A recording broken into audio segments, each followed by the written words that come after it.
I'm James Nardella. I'm a principal here at the Skoll Foundation. I'm excited to welcome you to this session, Scaling Health Solutions Through Government Partnerships. I see a lot of people here in the room who work in global health, so thank you for being here.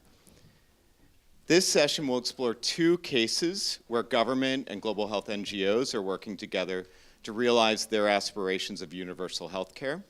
Our speakers will share their lessons from their active collaborations, and I just invite you as speakers to be very frank so that we can learn more. With that, I want to introduce Erin Worsham, who's a friend and also the executive director of the Case Center at Duke University. Thank you, James. Good afternoon, everyone. Thank you so much for joining us this afternoon for this exciting session. As James mentioned, my name is Erin Worsham. I'm the executive director of CASE at Duke University, and I am thrilled to be here today and be part of this conversation. Not only do we have some amazing panelists that you're going to hear from in a few minutes, but we also have the unique opportunity to dive into and discuss two critical topics for social change. The first is around universal health access. So now in 2019, at least half of the world's population does not have access to essential health services. Let me let that sink in for a second. 50% of the world's population does not have access to essential health services. And that problem is even more acute in sub-Saharan Africa, where our panelists are all diligently working. In sub-Saharan Africa, the average life expectancy is 50 to 70 years. Under 5 mortality rates range from 5 to 20%. And I can give you a laundry list of other statistics. But I hope what that helps you ask yourselves is why? Why in 2019 are we still struggling with this? What is it that's stopping us from allowing all citizens, regardless of location and regardless of income levels, to have access to the basic human rights of healthcare? So I'm excited to learn more from our panelists about achieving universal healthcare access. And the second topic that I am excited that we have the chance to dive in today is this topic of government partnerships. So in many impact ecosystems, and certainly in health, government is an essential player in any solution.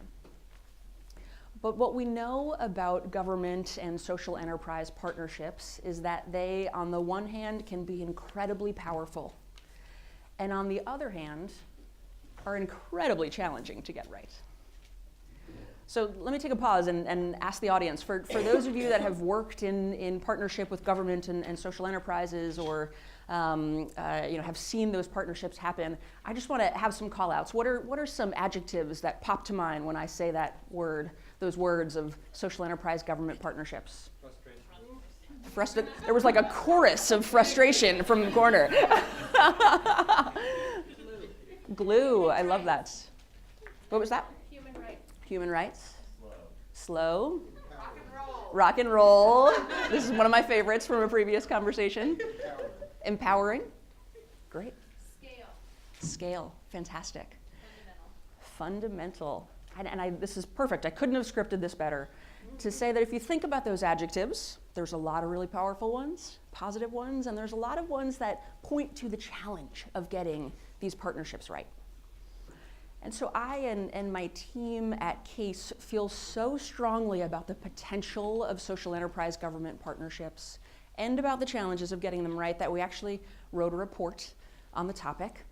In front of all of you, if you're here in the room, you should have a handout with the framework from this paper, which is part of the Scaling Pathways series. If you're watching us online, you can go to scalingpathways.com and download the full report there. But what we were able to do was interview a variety of leading social enterprises around the world and get their lessons learned about how to make government partnerships work. Everything from the very first step of figuring out your goals for government partnership. As a social enterprise, are you hoping that the government outsources to you, lets you implement and control? Are you hoping that the government adopts, that you're handing off to them and they're taking the reins and making it happen? Or perhaps you're thinking at a systems level and working with government to change policy and really change the underlying systems of the issue you're facing. With those goals come different strategies. So the report talks about tactics for getting your organization ready for partnering with government, as well as techniques for how to actually execute and implement those. And so I hope that is a helpful resource for all of you in the room that are trying to learn more about effective government social enterprise partnerships. But more importantly, we're here today because you can hear about it live. You can hear about it from our esteemed panelists in the room.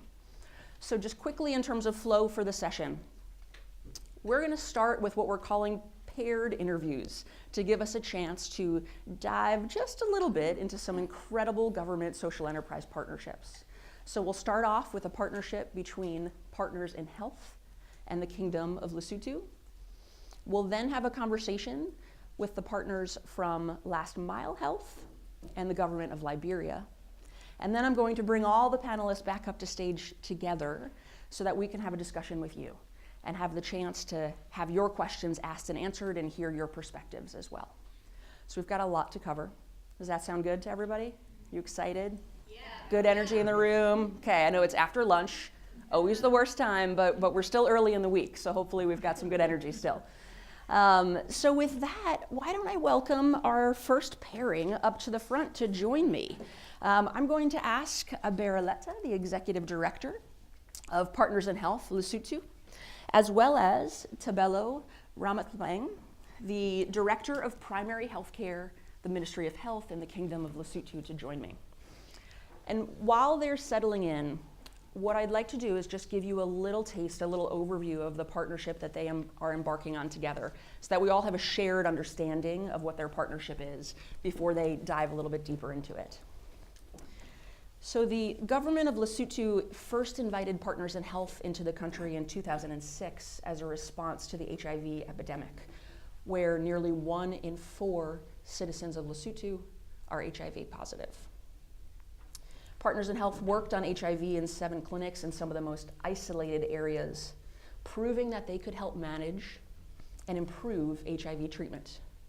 From there, they went on to work on other health issues beyond HIV, tuberculosis, and many others. And then with the foundation of working together and achieving great things in partnership, Partners in Health and the government of Lesotho in 2014 began to work on the national healthcare reform effort to drive towards universal coverage of healthcare in the country. Through that partnership, they're building primary healthcare platforms, ensuring supplies are available, training and recruiting over 4,000 village health workers, and to date have reached approximately 40% of the population, with ongoing work to continue to scale that nationally. So amazing things already that have been achieved and more incredible work to come. We are so thrilled to have you both here with us today, so thank you for joining. Thank you. Thank you. Thabelo, I'd love to start with you if you wouldn't mind. Tell me a little bit more and help the audience understand the context of this work. What are some of the main challenges facing delivering healthcare in Lesotho? Well, Lesotho is a very mountainous country, and one of the challenges is access to health facilities. People at any time in the mountainous regions have to walk one-way direction for 5 hours to access health services. Because of the HIV and AIDS epidemic, there's been a high turnover and a difficulty to retain trained health professionals in these mountain health services.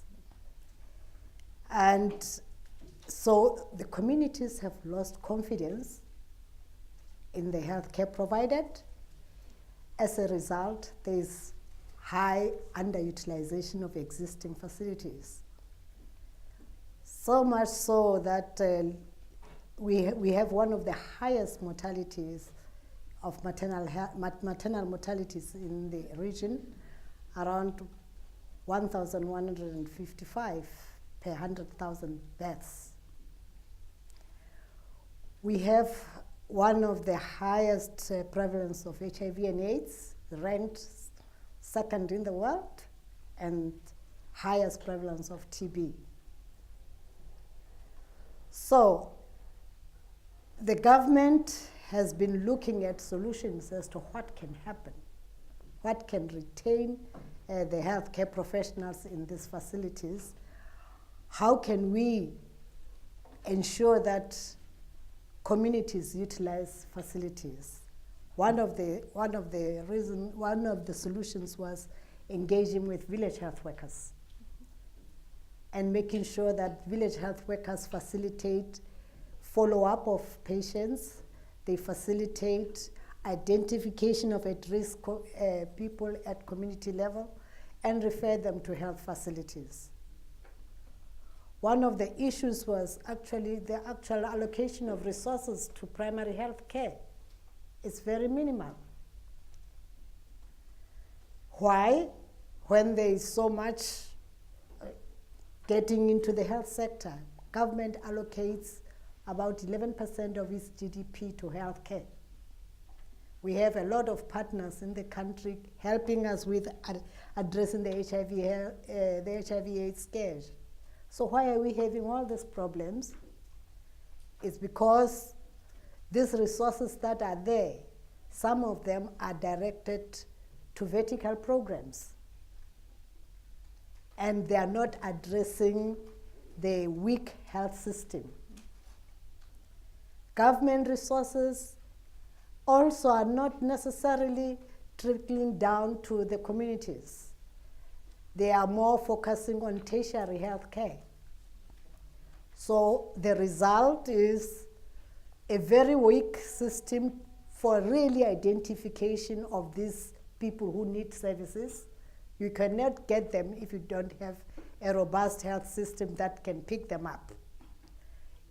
And therefore, there will be high mortality, and there will be loss of confidence in the facilities that are provided. These are the challenges that we face. That's such a helpful summary to think about the challenges being faced there of not only the topography and the access through the mountainous regions, these challenging health indicators, but seeing that there are, as you said, resources that are available, but not being put towards the system strengthening that is so important. And so to see that in the midst of such a challenging context, the progress that is being made by the government and also in partnership with social enterprises like Partners in Health is really incredible. So Abera, let me turn to you. Why don't you tell us a little bit more about the goals that Partners in Health Lesotho had when engaging with the government, and how have those evolved over time? Thank you very much. Our goal is actually to provide preferential option in healthcare for the poor, and we always do that in collaboration with the government by accompanying government at different levels. Can I just ask, can everybody in the back hear our speakers okay? Good? Okay. So when we landed in Lesotho by the government invitation in 2016, we were invited to support the government in 2006, sorry, to respond to the HIV epidemic crisis and hard to reach area of the country and the mountainous clinics. But once we landed there, when we were trying to support the AIDS patient at that moment, it was very difficult to provide needed service to the AIDS patients because the system was not in place. The supply issue, the human resource issue, the laboratory issue, there was no system in place at all. So we ended up just to build the system, the comprehensive primary health care, where we can engage the community through the village health worker, build the capacity of the health facility to provide comprehensive quality primary health care service to all the need of the people, whether it is maternal, child health, diabetes, hypertension, TB, HIV. And we have to also build, the capacity of the, we have to increase the number of the staff, train them, equip the facility, do a good mentorship, and then in that hard to reach area where the government used to do a monthly outreach using Lesotho flying doctors, Now just we made the service available 7 days a week and 24 hours a day. And at the end of 2013, when the Prime Minister of the country visited one of those sites, he found that all indicators are amazing. The catchment population were getting a good coverage. Facility-based delivery is almost 100%, no home deliveries. And mortality, maternal mortality at facility, neonatal mortality was almost 0. And this was the time that the government of Lesotho asked PIH to support scaling up the approach, the comprehensive primary health care approach that really worked at hard to reach area in the mountain clinic, while the lowland health facilities and the urban and the peri-urban health facilities still are not meeting the targets that they're supposed to meet. That is how just that evolved into accompanying the government in terms of building the the system in 4 of the 10 districts in the country where about 42% of population are living. So in this area also, just we helped the government to implement the same approach, building the capacity of the health facility, making sure that all health facilities are providing the package of service that needed for the community, building the community health village program that is strong, that can help to accompany the patient and also adhere the patient on treatment, and ensure the supplies are in place, and also build the capacity of the district management team for health so that they can have a capacity to supervise and mentor the health facility and also manage their finance and the logistic. So when we look into the progress, actually we have observed huge change in terms of decentralizing services. For example, only 2% of the health facilities were providing delivery services when we start. Now almost 98% of the health centers are providing facility-based deliveries. And that increased actually the number of women who are delivering at an institution by 30%. Over the period of 4 months. This is 4 years. This is one example. So when we see to summarize the evolution, just we implemented evidence that strong primary health care can help to reach to poor people. And then we support the government to actually scale up at large by adopting the approach. And even at the moment, there are also, the change in policy at national level, which has been drafted to scale up the approach across the country, and that is on the table for the endorsement. That's fantastic. Thank you for walking us through that evolution. 2 comments on that. One, I love hearing the statistics about the positive change in maternal mortality rates, going from 2% to 98% of institutions being able to have deliveries at them. As somebody that is 8 months pregnant, those are music to my ears to think about people having access to those facilities. And I said to everyone earlier that if this baby decides to come earlier, I feel like I'm in good hands with all of the community health and medical professionals here. But the other reflection is just on that evolution of the social enterprise's role. We often see that in government partnerships, social enterprises can play a really important role of what we call de-risking for the government partner. So partners in health coming in and having the opportunity to do a proof of concept, to prove that you could begin to do this system strengthening in some of the most isolated areas. And then based on that success and that evidence, then continuing to work with the government to scale that throughout the country and accompany the government along in that journey. And so I think that's a really important note in that evolution of beginning with this idea of the social enterprising helping de-risk, helping prove that something works, and then continuing to partner to scale to national levels to think about policy change, et cetera. Thabelo, let me come back to you. I want to get behind the curtain. I want to peek behind the curtain of what it's like to really work in these partnerships together. So I'm going to ask for as honest and tactical an answer as you can give me. What has been one of the biggest challenges that you and the government have faced as you've been partnering with social enterprises, and how have you overcome it? So biggest challenge and how you've overcome it. Well, the biggest challenge is that the social enterprises come, they have their mission. They come with their mission and they have a target to achieve. That may not necessarily be aligned to what the government has as its targets. In this situation, we have managed to address this problem by engaging with partners in health. And one of the things that they did when they did an assessment and determined the disease burden in our communities, and together we came up with the targets to say this is what we need to do together to make sure that we access the communities in these areas that we have assigned to partners in health.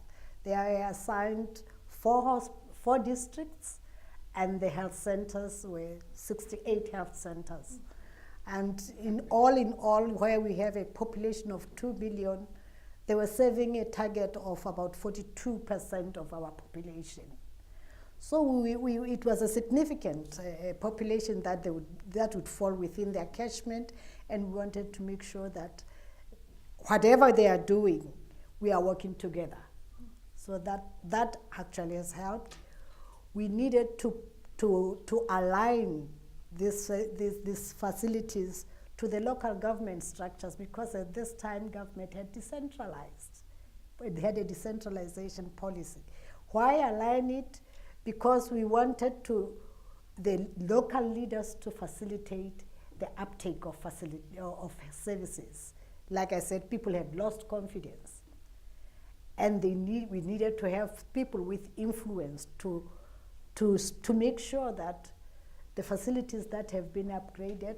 Oh, by the way, we had upgrading of facilities, which was funded under the MCA, Millennium Challenge Account, and which were not being utilized adequately.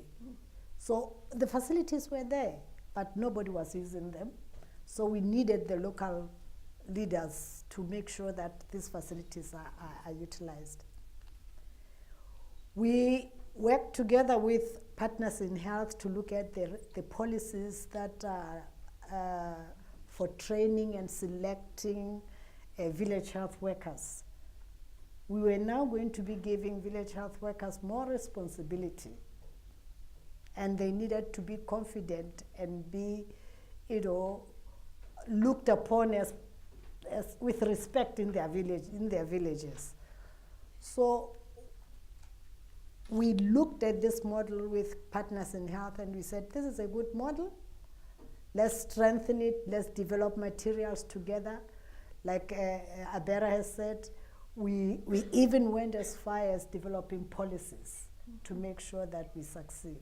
So at the moment, we are working together in implementing these policies that we have developed together. We have taken on board other partners, like the World Bank, which is taking up the performance-based financing for the health workers who are working above what we feel is their responsibility. We have Riders for Health, who are also helping with the linkage between health centers and the communities in terms of spacemen transportation. So what we are doing with partners in health, personally I feel if it is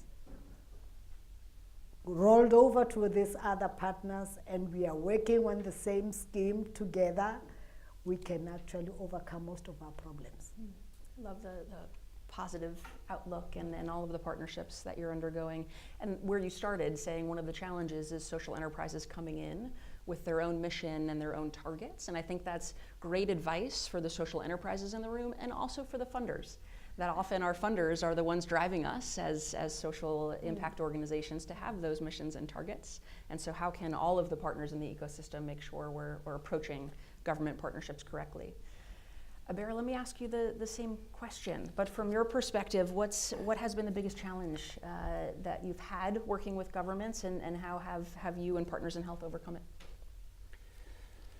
Yeah, I think when we do this, especially when we work on the reforming the system and improving the system to ensure universal health coverage through building the decentralized and a strong primary health care, there are a lot of challenges actually. One of the big challenges, the change in leadership at the government level.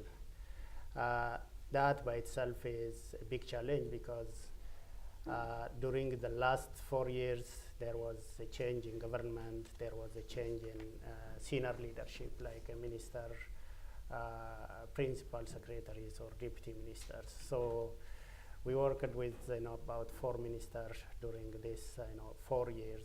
So that by itself is a challenge because whenever someone come in, they come with their own kind of promise, political promise, and also with their own vision to provide care and the service to the citizen. And so for us, we have to just prove that this approach, comprehensive integrated primary health care, is the best strategy to ensure universal health coverage in the country. So that can take some time, so that whenever someone come in, we have to just take a breeze, pause, and then on board. And what actually makes us strong is the confidence that we have in our approach, the design. That has been proven, that has been locally generated, that really worked in hard-to-reach area of Lesotho. So that is one biggest challenge that we had. There are also other challenges that Thabelo has mentioned, like huge funding coming for a single disease by itself is a challenge when you just want to do the comprehensive integrated primary health care to build the system, because donors or implementers who came with a vertical huge fund can also somehow attract the attention of the healthcare provider to focus on one single disease, then forget the other. So for us, we have to make sure that they are not focusing on a single. So that by itself is also another challenge that we faced. So let me ask one final question for either one of you about funding. And so of course, putting myself in the seat of the audience in the room, I might be reflecting, this sounds like an amazing partnership, you're doing great work. How are you paying for it? Where are the funds coming from? Tell us a little bit more about that. Well, government is actually investing a lot of money. Mm-hmm. It is substantially supporting the initiative. We are now paying the incentives for village health workers, and it's not just in the pilot districts, it's countrywide. Every village health worker is getting something like 400 maluti per month. This actually for government is a huge investment. Government is paying for the training of village health workers. When Abera said, now we agreed together that there are some activities that were being paid for by Partners in Health that government is now ready to absorb, mm-hmm. which is village health workers. So everything that deals with village health workers, we are now funding. we are also involving the communities themselves. Communities have issues like transport, which they can actually assist with. From the communities, we are identifying the business people who can actually support transportation, especially of emergencies. Government also is supporting the referral system from the village to the health center or from the health center to the hospital. So all this actually is being funded. It's incredible to see the resource commitment that the government is making, especially around things like paying community health workers, which we know is such an important part of making sure that is effective, now in WHO guidelines, et cetera. So really an important aspect of the work. Abera, is there anything that you would add to that? Yeah, actually, I want to thank the government for just taking over some of the cost. And it was also challenging at the beginning, as I mentioned, when we start. We just design, the payment that, this is the government role, this is the PIH role. But because of the change of the leadership, it was challenging at the beginning. So PIH has to, use the funding that we were, supported from the Skoll Foundation, and then really take the responsibility to initiate the reform. For example, recruiting about 4,000 villagers workers, training them and paying them for two years, but absorbed the payment of those villagers workers, and also mentorship, supervision, building the capacity of the health workers, and also helping just the district leaders to retain them, because some of them, we brought them back from South Africa to lead the district. And so that, some incentive top up that is based also on the performance, and also capacity building, like, not only on clinical skill building for the care providers, but also on the governance and the leadership for the district management team as well, has been paid by PIH. And also just these things are like, starting delivery service or expanding that service from 2% to 98% by itself needs a lot of things, because some of them are located where there is no power supply, where there is no transportation. And it is risky even for the health workers to take initiative and then do delivery service in that area, because they cannot do anything if someone is complicated. So for that also, just we designed the innovative referral mechanism where they can use the local cards, just transfer, and we pay for that. And also where they don't have a power supply to sterilize equipment, is to reutilize them for delivery. Just we provide a disposable delivery pack, which is innovative approach, so that they can use those equipment safely. And then also for the mothers who should travel maybe 3-4 hours to reach the health facility, just we established the mother waiting home where they can stay for a week or 2 weeks prior to expected delivery date, and then provide food and the cook as well. So those have initially, and some of them now just absorbed by the government, but still the need is huge. The gap is really huge, because the utilization is increasing, and actually the supply is also just needed, more supplies needed. So it's interesting to think about a partnership and the evolution of that partnership from the funding aspect as well, of Partners in Health really investing in that partnership, and then over time evolving that and turning parts of that over to the government as well. So I'm sure there's lots of questions that everybody has for this dynamic duo that we have here. So jot them down, but what I want to do is, if I can ask you both to return to your seats, and we're going to bring up the next pairing before we have everybody with us on stage.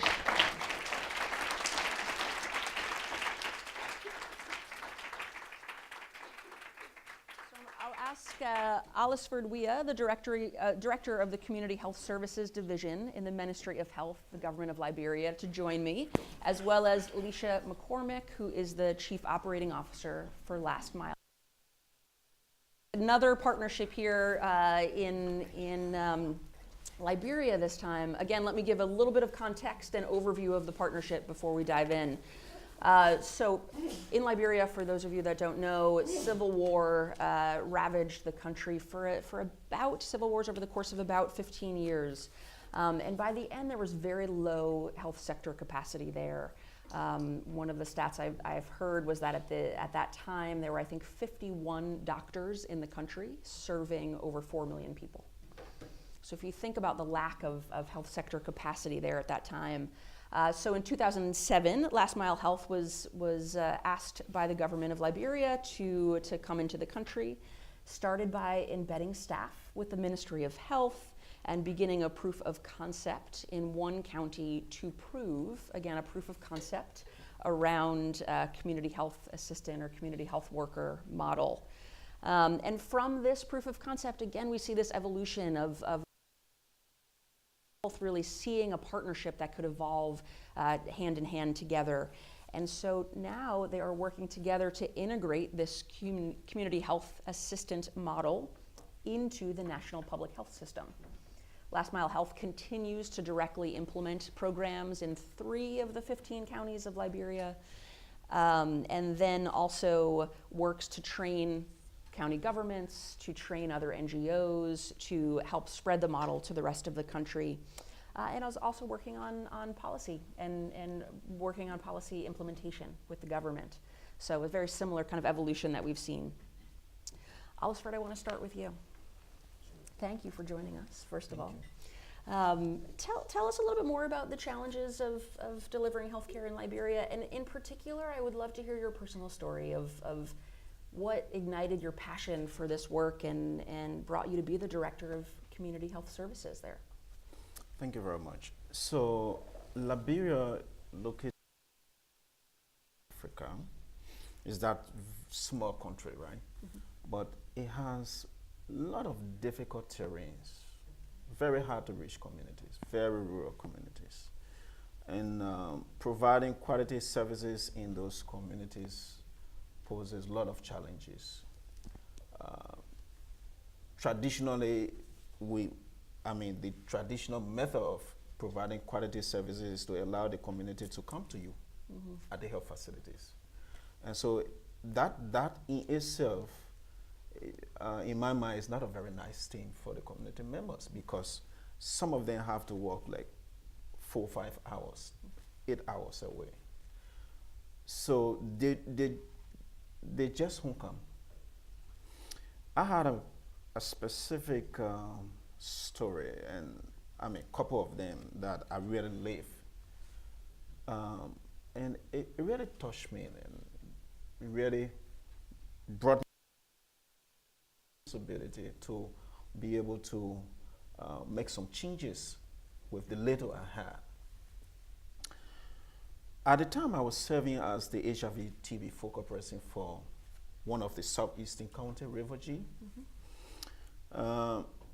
My responsibility was to provide HIV and TB services to those who were positive and make follow-ups. I had this one specific case, a mother. She was pregnant at the time, just like you. Mm-hmm. So, unfortunately, she was positive with HIV, but at the same time co-infected with TB. Mm. She lived in a community in a district called Tiempo, in one of the community called Krakri. That is about almost 8 hours walk away from the nearest health facility where we had in Momake.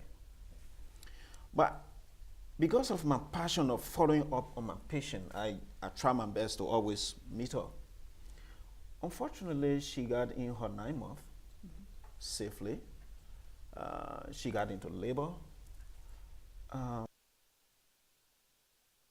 Community health worker to identify those dangers timely and make timely referral. Mm. However, the community tried to refer her But working 8 hours with a pregnant woman on a hammock, you have 2 men in front, 2 men behind, and a pregnant woman is laying there in a hammock. It's terrible. It's very terrible. I wish that on none of you. Please don't carry me in a hammock anywhere. So, after several hours of work, unfortunately, by the time they got, so the ORC sent a message to me that, hey, this is the situation, your patient have died. It really broke my heart. It broke my heart to see that people who need these services make efforts to get it. But because of a lot of challenges, they are unable to get it. So at that point, I was just a supervisor. Couple of months later, I had the opportunity to be a promoter as a director for the county community health program. So I used that position to change things in the county, reestablish all of the community health structures, ensure that we have community volunteers. At the time we used to call them GCVs, General Community Health Volunteers, in all of those communities. It was difficult because there were diverse views on the issue, but at the end of the day, the communities saw that it was necessary for them to have those, for us to carry services to them. So that story and other story really had a very strong lesson on me, make me to have this strong passion for community health.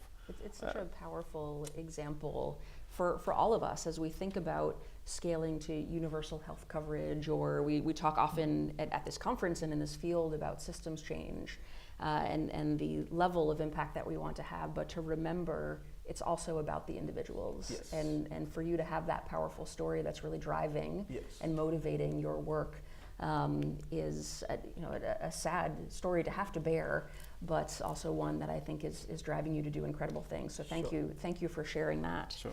Lisha, let me turn over to you. Sort of a tactical question for you, actually. One of the things that we often hear is that part of the challenge of working between social enterprises and government is there just is a lot of systems that need to be put in place in order to manage and implement that partnership. So tell me a little bit more about how Last Mile Health has thought about, in Liberia, creating systems or executing systems that will help make the partnership effective. Any advice you want to share?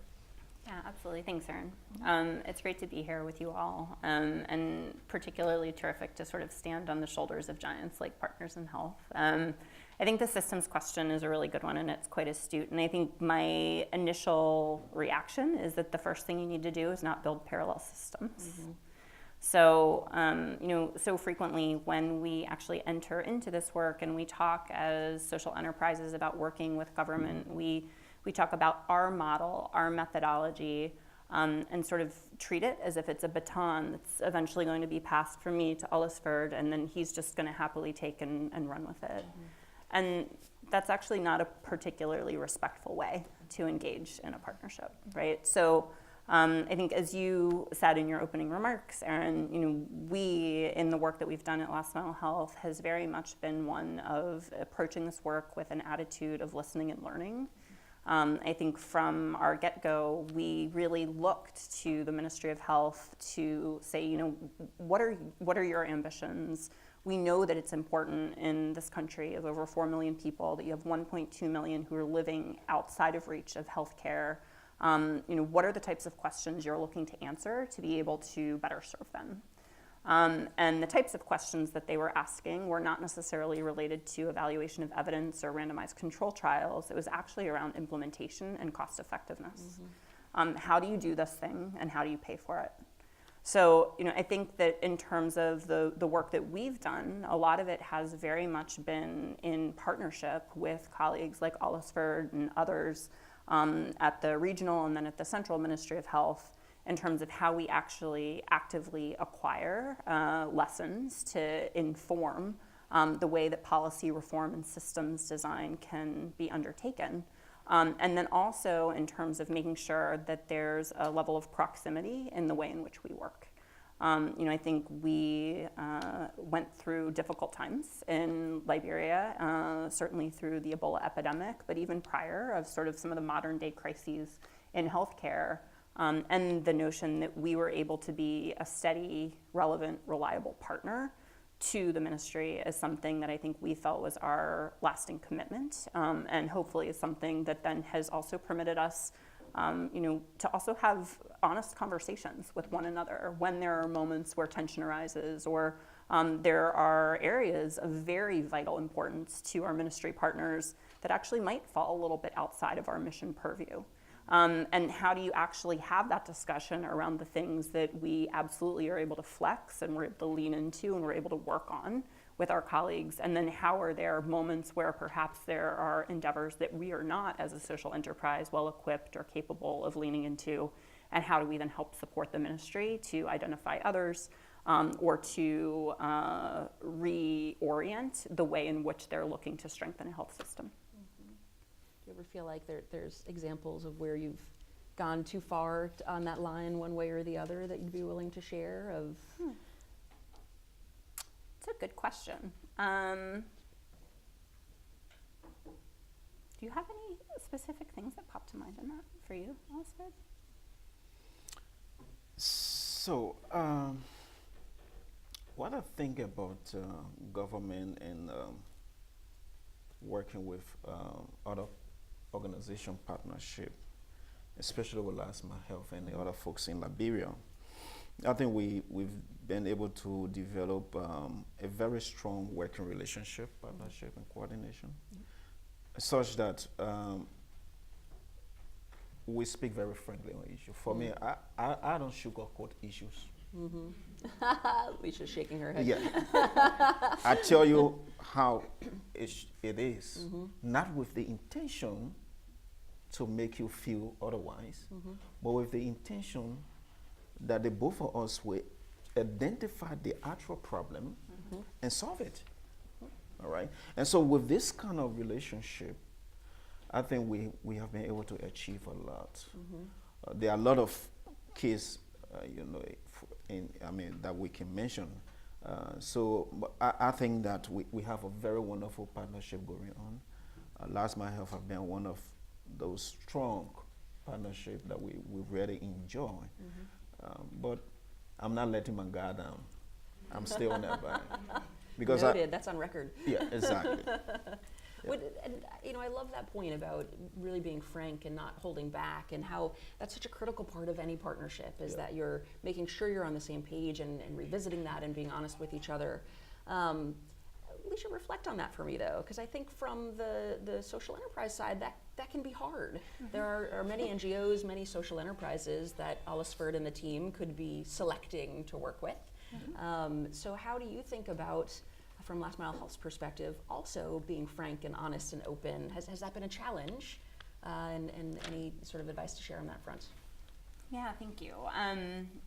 I think that sort of a few pieces maybe that I would pull on in your question is kind of the notion that within this work, and I think there are many other exceptional implementers in this room that we've been fortunate to partner with, the way in which we've undertaken the work that we do as a social enterprise is very much around the orientation of how do we scale impact and not just an organization. And by virtue of that approach, that actually means that we are working in collaboration with an enormous amount of frequency in which it's not a zero-sum game. So there are assets or attributes that I think other organizations bring to the table. I think Liberia is an exceptional example, and the National Community Health Assistant Program is one that the ministry led. Last Mile Health was able to support and sort of serve as a secretariat and sort of assembling a constellation of actors to orient around a particular policy to achieve universal health coverage in remote rural areas for 1.2 million people, with a standardized set of measures in which there was going to be implementation, in which the work in these areas was going to be evaluated. And I think in doing so, one of the things that we work to do is to actually put the ministry in the driver's seat so that they could actually hold implementers accountable. And that is not necessarily always incentivized for in this space, right? So to actually hand and give Olasford and his colleagues at the ministry a tool through which they could actually, as you rightly referenced, we're working to support policy, we're working to support technical assistance, we're also undertaking areas of implementation with the notion that that's then helping to inform the effectiveness and demonstrate how powerful this particular program could be. But we've also established tools through which Olasford and his colleagues can evaluate our implementation effectiveness and accordingly hold us accountable. So, I think that when there is an orientation around sort of a shared vision of what we're aiming to do and where we're driving towards together, and then various different tools that can actually be used both qualitatively and quantitatively to assess the way in which a partnership is actually going and how it's actually improving health outcomes in a health system, makes for a very good foundation in terms of being able to speak very specifically to areas where there might be issues or bottlenecks that need to be called out, and then there needs to be adaptation through which to address. It's not necessarily personal feedback, it's based on data and what you're seeing actually happening in the field, which makes it easier, I think, to have those sort of blunt, frank conversations. Do you have a couple of quick examples of some of the metrics that you all track as you're thinking about the implementation? Yeah, absolutely. Do you want to speak to that? You were taking notes on it, so. Yeah. Okay. So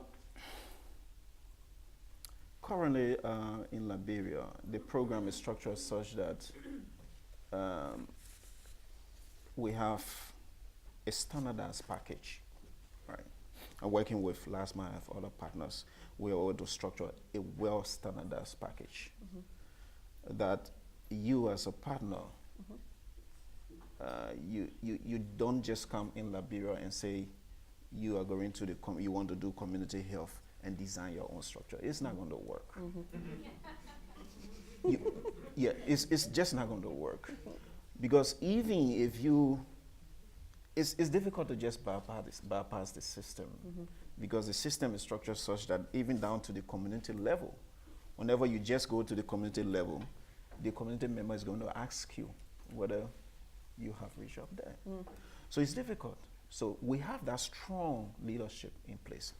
Besides that, the program have generated a lot of good results over the years. Of the 1.5 million population that the program is serving, we are reaching like over 700,000 on a monthly basis. 700,000 plus on a monthly basis with quality services. Over the years, we have seen facility-based delivery have gone up from as low as 56% to up to 96%. We have seen community-based delivery have dropped down from around, we were experiencing like 2,000 plus on an annual basis. It have reduced to as low as 700 to 500 last day counting. So this is a very powerful collaboration that we have. And to see that it's having that strong impact on the overall healthcare delivery system of the country, I think it speaks volume to anyone that will want to partner with the country, with the government of Liberia. So we think that when we do this kind of partnership, you may have a very brilliant idea, you may have the connections, you may have the ability to source funding. I may not have those, right? But I know my priorities. So you come with your good ideas, and I give you my priorities. We integrate the two, and we achieve a lot. I love it. Yes. That's fantastic. Well, why don't I ask Abera and Thabelo to join us at the front? We'll pull some chairs over. Thank you, Emmanuel. So that we are all up here together. We'll squeeze in a little bit. let me ask one final question of our government representatives, and then I'm opening it up to you. That's your final warning. I'm going to ask one more question. I've got tons more questions I could ask, but I hope that you do as well. So for Olasford and Thabelo, what is the one piece of advice that you would give to social enterprises or NGOs that are seeking to partner with government? So what do you want? We have many social enterprises that are represented here at the forum. What should they know, or what should they do differently to more effectively partner with you? So I would say government will always exist, whether we like it or not. That is a true statement. Yeah. And it is the responsibility of every government to provide services to its people. Notwithstanding, unfortunately, we are not that strong like Lesotho, but we have an agenda. So coordination and collaboration is very key to us. The government of Liberia, with its pro-poor agenda, is such that if you look at the entire agenda, it is there to take services to the very rural communities. And our community health program fits just right into that agenda. So we want that strong collaborations. We want that strong partnership between us and our partners that we're working with, so that at the end of the day, it's a win-win situation. Right. It is not just us.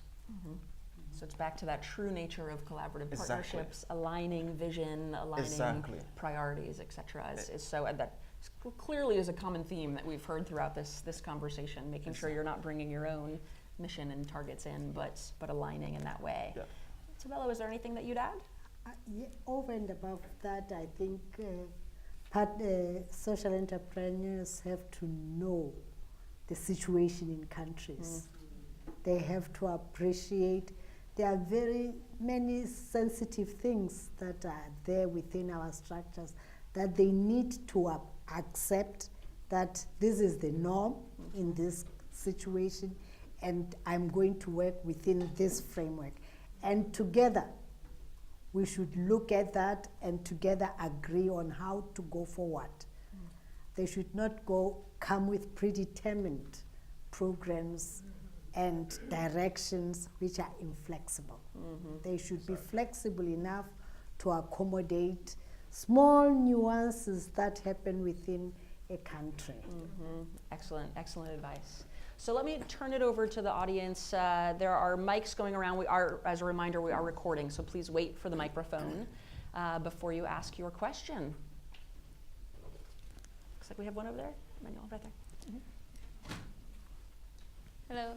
So my question is about community health, and looking at the current climate of universal health coverage, the standard declaration that was geared towards primary health care and universal health coverage, as well as that's also geared towards addressing the SDGs, especially SDG 3, focused on infectious diseases, but also focused on non-communicable diseases and the partnerships. So my question is, in terms of community health care, I'm aware that in low-income countries, it's a really huge issue to identify non-communicable diseases and treat them adequately. So what strategies are you putting in place to ensure universal health coverage of non-communicable diseases for adults and children? My second question is on multilateral and bilateral funding. What are your experiences between, as government agencies, between multilateral and bilateral funding for these projects, and what do you think is the best way forward to make sure that whatever sources of money that come in are geared towards the same initiatives? Thank you. So 2 questions. I'll open it up to the panel. You can take either one. So, first of all, thank you so much for your question. But let me disabuse your mind with the notion that it's not possible for community members to identify disease cases. That's a myth Let me be very frank with you. Because now, there is a female in her community that knows the tradition, that knows how to go about getting things done. You are from the big city, and you came to that community. Between you and that community dweller, who do you think has the best knowledge of their community? It's obvious. So let us remove from that idea that community health members may not be able to identify. And I tell you, with us in Liberia and our work with the partners, our community health workers are not just providing curative services, they are also doing active surveillance, all right? They may not know the terminology that we may use as healthcare provider, professional healthcare provider, but they know it in their local language. They can be able to identify it. So it's just a matter of bringing them up to speed to what you think there is, because they will be able to identify for you.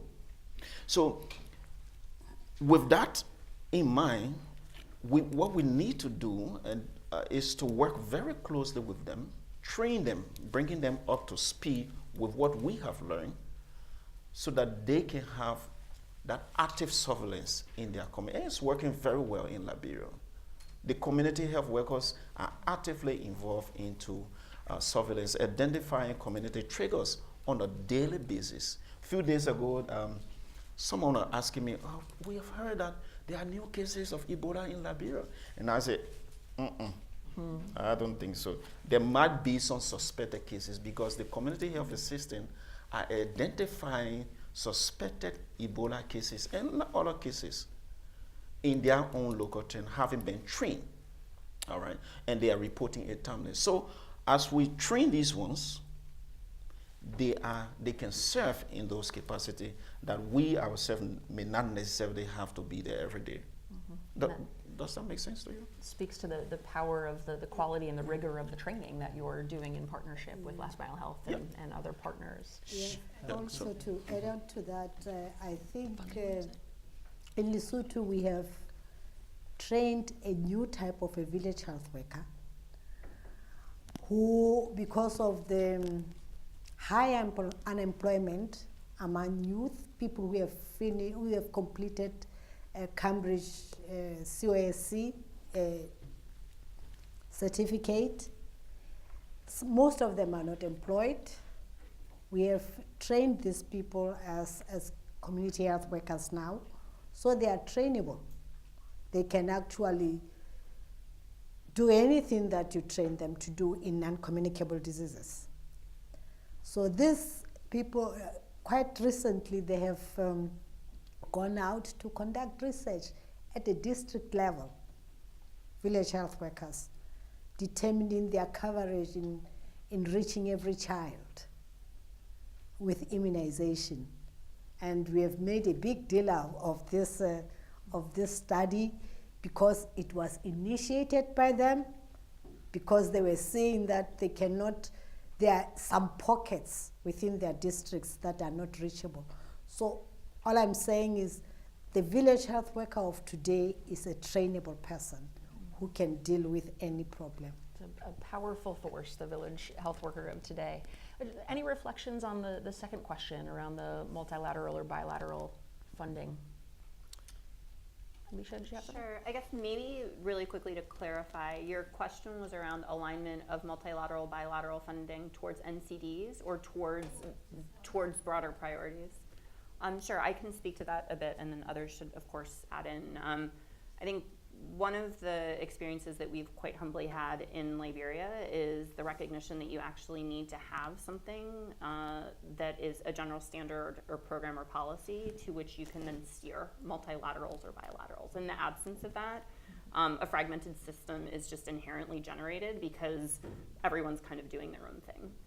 So I think the thing that we've seen and have been able to help to support the ministry to really translate private philanthropic capital to grow what was at one point roughly $3 million of community health investment into over $52 million of community health investment, has been around having something that is a uniform standard that has implementation characteristics and guidelines attached to it, and then also a strong evaluation and measurement framework layered on, through which you can then work with groups like the World Bank and Global Fund and USAID, who have been instrumental partners within the Liberian context around investment in the Community Health Assistant Program, to have them sort of match their investments, recognizing that they might be coming with their own constraints towards that program. So I hope that's helpful. Fantastic. Abera, other thoughts? Yeah, I think for the first one, just about the NCD and the universal health coverage, I think just for us, from the experience we have, to achieve the universal health coverage or to implement Astana Declaration whatsoever, we need to have a strong platform. Yes. That is the main thing that we need to have. Just the funding comes through, most bilaterals, some multilaterals. They are still focusing on achieving a universal health coverage for certain disease. Like it can be HIV, it can be maybe one disease. And when we do the baseline assessment about NCDs, like if we take hypertension in hard to reach rural area in Lesotho, 30% of the population have hypertension. But when they come to the facility, if the facility doesn't do the blood pressure measurement, when they complain about the headache, and then somebody give them paracetamol, that is not the kind of healthcare service we want to have. We want to have a comprehensive, integrated primary healthcare which can address both communicable and non-communicable diseases. And when it comes to also the community health workers, yes, they can do it, because most of the non-communicable diseases like hypertension, diabetes, they are a lifelong disease that needs care. So these community health workers, they can help us in preventing the non-communicable disease by improving the lifestyle through the health promotion, the disease prevention, not only for non-communicable, but also not only for communicable, but also for non-communicable, as well as also to retain those patients with communicable disease in the care for it. So I think they are very, very critical. But the point is now just we need to really channel our funding toward building the strong primary health care, which can ensure universal access to the need of the people, whether it is communicable or non-communicable. Great add-on. Thank you, Abera. Let me see if there's a question on this side of the room. Yep, Oliver, whoever you want to give the mic to, you pick. Thank you. My name is Thabelo. I'm from Lesotho, so I'm happy to be with Dr. Ramatlapeng and Tate from Public Health. I really don't have a question other than to really be a first-hand proof of how partnership really help achieve the goals of the government. I'm working for a Touching Tiny Lives. It's an organization in Mogotlong, and Mogotlong is not one of the pilot projects where PIH has been helping the government, but because our goal is also working with the government to reduce mortality rate, our organization is focused on addressing malnutrition issues for children under 5. So the partnership we have had for the past 15 years with the government through maternal health department has allowed us to contribute towards significant reduction of mortality rate. And I'm really saying this because also in Mogotlong there is PIH clinic way out of the main town. And it's because of that partnership that the PIH staff clinic in the rural, they know when they need an emergency support that really goes to changing the life of a child under 5. They know we are the only organization in Mokhotlong that will help respond to those. So I'm really just saying the proof that working together between the government and grassroots organization, or even international organization, it's providing that holistic approach. And I'm really a proof of evidence of how best village health workers can support the work we do, because they live in the community. And thanks to technology now, they can send you an SMS and say, hey, a mother has just passed away in this village and we don't know how to feed this baby and we need support. And all we have to do is drive, whether it's 5 hours drive in the bad roads, whatever, but they know that that child will survive. So I'm happy that the partnership has worked for us as a small grassroots organization. Thank you for that testimonial and for the incredible work that you're doing as well. Is there another last question in the room? What about up at the top? Leslie. Thank you.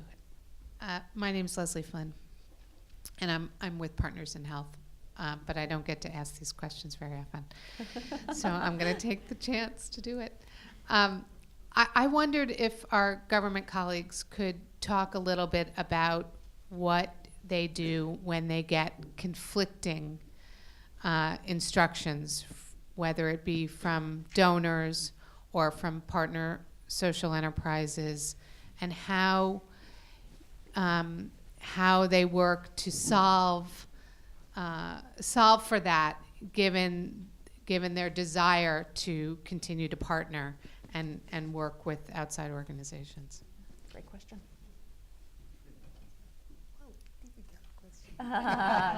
Do you have thoughts, Thabelo, that you'd like to share? No, it is a difficult question. There is a forum for partner coordination in Lesotho where all partners meet regularly to share their experiences and discuss issues that they feel are not as they should. They are not going the way they should, and usually we have WHO, which usually comes in because WHO is the technical arm. It's our technical arm in health, which would actually take a situation which is causing conflict, discuss it, ask for a wider stakeholder forum to look into this issue. We had recently a situation where we had rubella vaccine administered. And as a result, not as a result, but unfortunately, there were children who became sick. 1 or 2 died. And because of media and many other channels where people get information, they looked at rubella as being a vaccine that would actually contribute to child mortality. This caused a lot of conflict even among donors and partners, and we needed to sit down, really discuss how we want to resolve this issue. And I must say WHO played a very significant role in getting technical expertise. We did that. We had to go into that expense as government to pay for TA to come into the country and conduct an assessment independently. And that information actually contributed to demystifying a lot of issues that were tied around MR vaccine, and provided us with an opportunity and a platform to discuss with parliamentarians, with chiefs, with everybody who had influence about MR. And right now, as we are talking, we are seeing an increase in the uptake of the measles rubella vaccine. That's great. I feel like we could continue this conversation for hours. There's so much more to dive into, but unfortunately we are out of time. So I hope that all of you are walking away with not only tactics, but also inspiration from the incredible panelists that we've had today, and also some resources with the Scaling Pathways work that I mentioned at the beginning. So my final request of you are to fill out your little note cards in front of you with a review of the session, hopefully only high marks allowed, but also to join me in thanking this incredible panel.